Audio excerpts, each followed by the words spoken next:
There are many apps surrounded by scary rumors that they spy on people. One of these, Randonautica. Back in 2019, people on Reddit forums and Telegram groups began discussing something called the VATEM project. And honestly, the concept sounds pretty confusing at first. The project described itself as a way to explore the limits of reality by using quantum randomness to generate coordinates. Don't worry, because it'll be easier to understand in a second. The official Randonautica app launched in February 2020. It was created by Joshua Langfelder, a circus performer who became fascinated with quantum physics theories and the idea that human consciousness might influence reality. Randonautica wasn't originally designed as a horror app. It was marketed as a tool for exploration. The idea, break out of your daily routine. The app's slogan encouraged users to become randonauts. And according to the community, a randonaut wasn't just someone who downloaded an app. They were explorers of everyday reality. The people behind believed that most of us live our lives on autopilot. We drive the same roads, visit the same places, day after day. This predictable behavior traps us inside an invisible routine, almost like living inside a simulation, kind of like the Matrix. So, their mission was to use randomly generated coordinates to break that pattern.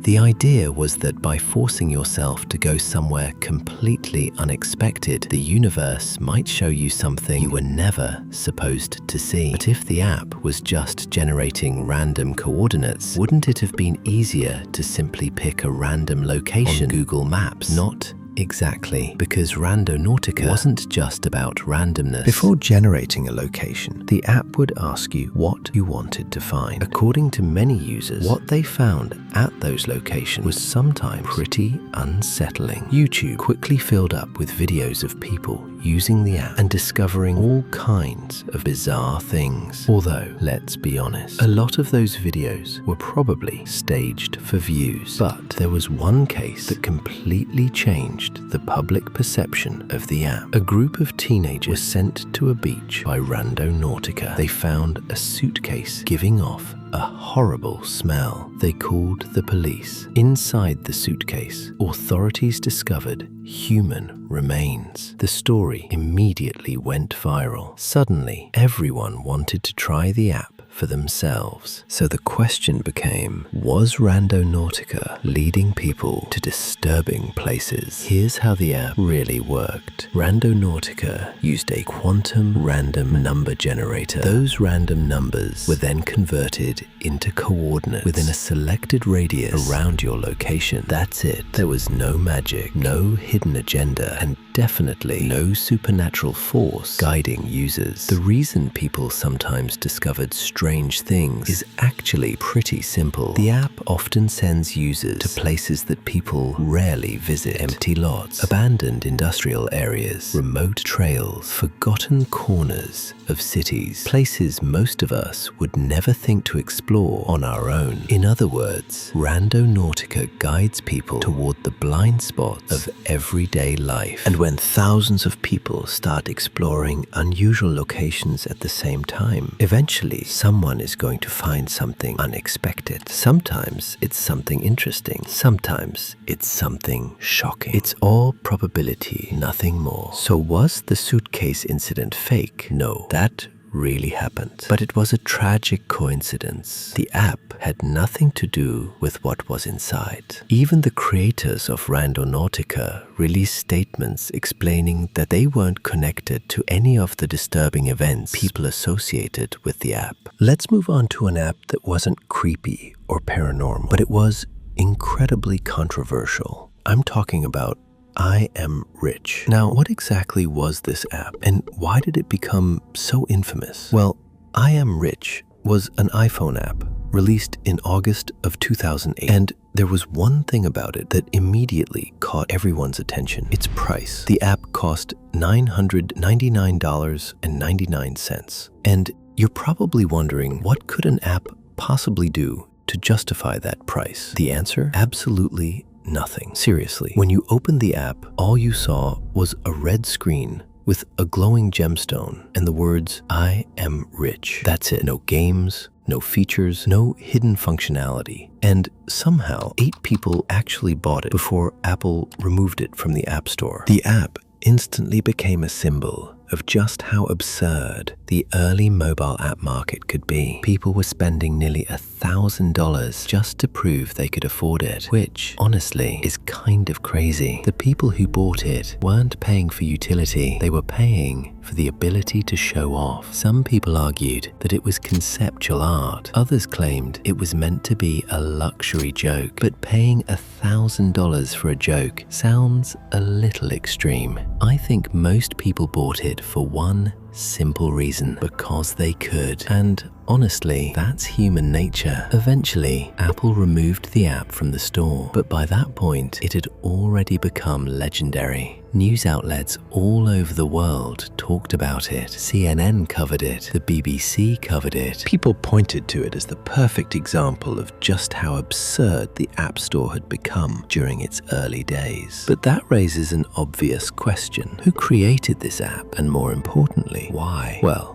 the person behind I Am Rich was a German software developer named Armin Heinrich, and according to him, the whole thing started as a joke. At the time, people constantly complained whenever an app cost more than a few dollars, so Heinrich decided to do the exact opposite. He priced his app at the highest amount Apple allowed and made sure it did absolutely nothing. That was the joke. It was his way of mocking people who complained about app prices. After Apple removed the app from the App Store, Heinrich defended it by calling it a piece of conceptual art. So no, this wasn't another app like Talking Angela or Randonautica. There was nothing creepy about it, nothing paranormal. It was simply controversial because of its ridiculous price tag and the questions it raised about vanity and consumerism. Personally, I think most people bought it for one reason: bragging rights. Now let's talk about an app that wasn't accused of spying on children or leading people to mysterious locations. Instead, it raised a completely different question. What happens when people become emotionally attached to artificial intelligence? I'm talking about Replika. If you've never heard of it, Replika is an AI chatbot released in 2017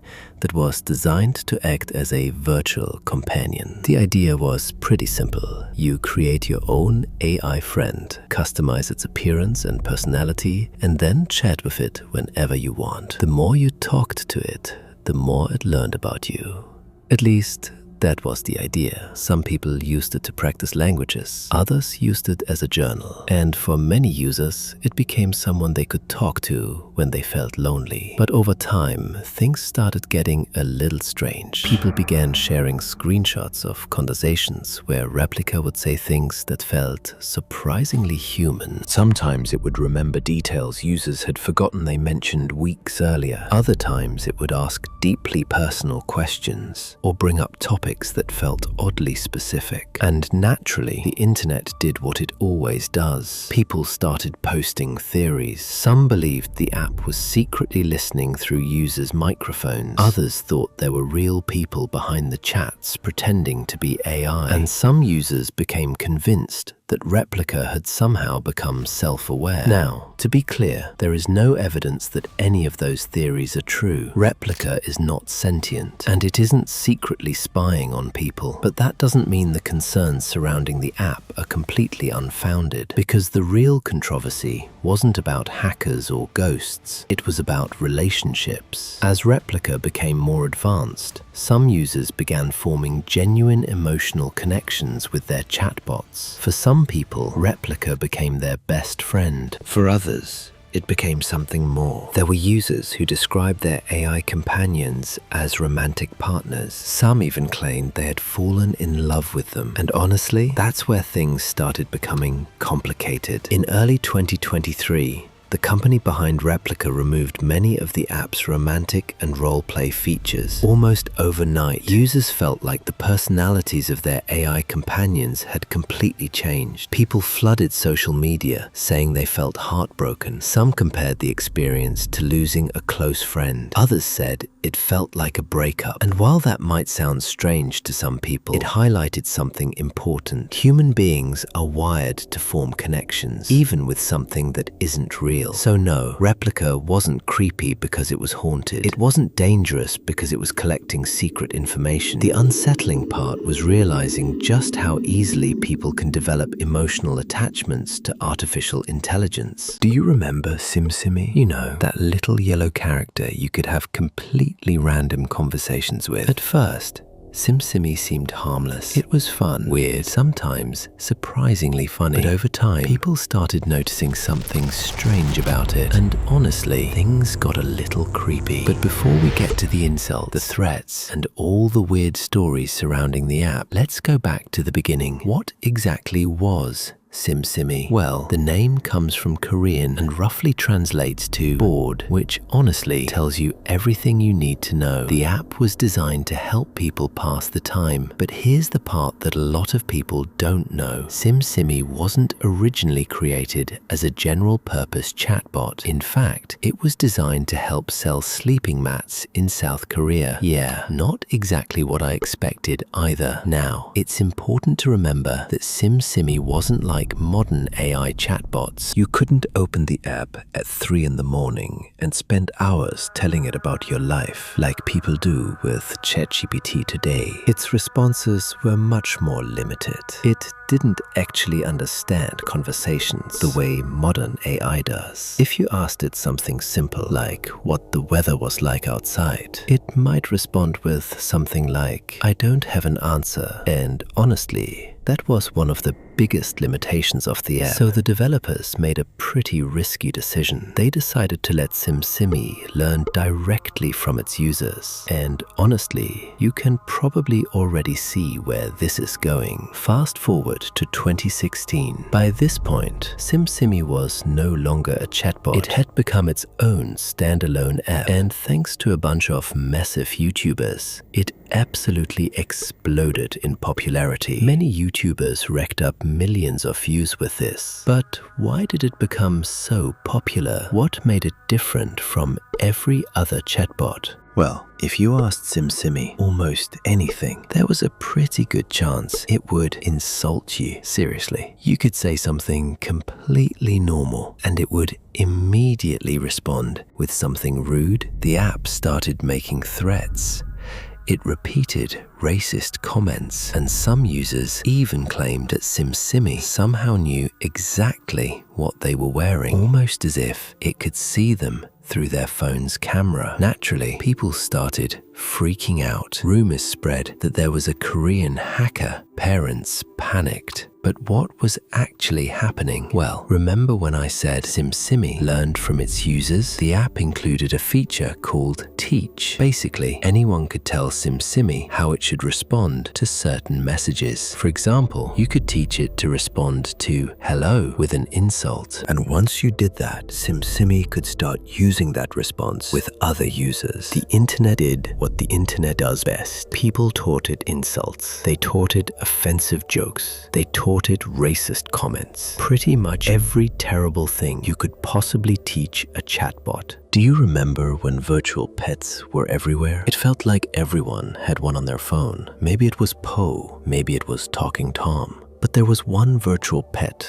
that developed a reputation for being genuinely creepy. Talking Angela. Talking Angela first appeared on the Play Store in 2012 and quickly became one of the most popular apps in the Talking Tom franchise. At first glance, it looked pretty similar to the original game, but there was a clear difference. While Talking Tom was marketed more toward boys as the goofy, slightly clumsy cat, Angela was designed for a different audience. She was fashionable, stylish, and according to the game, she lived in Paris. But the changes weren't just cosmetic. Angela was much more advanced than Talking Tom. While Talking Tom simply repeated whatever you said in a funny voice, Angela could actually hold basic conversations with users. And that feature is exactly what started all the rumors. People claim that Angela asked some really disturbing questions. Things like, are you home alone? Where are your parents? Do you have any brothers? It's pretty late for someone your age courage to still be awake. And honestly, if you were a kid hearing stories like that online, it was pretty terrifying. But that wasn't even the creepiest rumor. People also claimed that if you looked closely into Angela's eyes, you could see the reflection of a man sitting in front of a computer. Suddenly, social media exploded. Parents began sharing Facebook posts warning others about the app. Some accused it of being connected to a criminal network targeting children. Others claimed the app was secretly spying on users through their phone cameras. The reviews on the App Store quickly filled with angry comments from concerned parents. Then, things escalated even further. A rumor started spreading that a child in Texas had disappeared after telling Angela their location. Panic spread everywhere. Some schools even sent warnings to parents, encouraging them to check their children's phones. But was any of it actually true? Well, not really. Angela did ask users questions, but not because the app was connected to some secret criminal organization. They were simply pre-programmed conversation prompts. And despite what the rumors claimed, Angela never asked things like, "Are you home alone?" Most of the questions were completely harmless. But during the height of the panic, people started interpreting innocent questions in the worst possible way. And what about the reflection in her eyes? Well, that's real too. If you zoom in closely, you can definitely see something reflected there. But it wasn't a hacker. It wasn't someone spying through your camera. It was simply part of the app's background. Angela was sitting inside a virtual cafe, and the reflection people thought was a person was actually part of the environment. The image quality was pretty low though. A few blurry pixels suddenly become a face. A harmless app becomes a conspiracy. So what can we learn from all of these apps? Well, after looking back at SimSimi, Talking Angela, I Am Rich, Randonautica, and Replica, one thing becomes pretty clear. The apps themselves were rarely the scary part. It was us. Think about it. SimSimi became infamous because people taught it the worst things imaginable. Talking Angela turned into an internet horror story because social media spread rumors faster than anyone could fact-check them. I Am Rich exposed just how far people will go for status and attention. Randonautica showed us that if you send thousands of people to explore forgotten places, eventually someone is going to find something disturbing. And Replica reminded us how easily humans can form emotional connections, even with artificial intelligence. Each app reflected something different about us: our curiosity, our fears, our loneliness, our need to belong, and our tendency to believe the worst when we don't fully understand how technology works.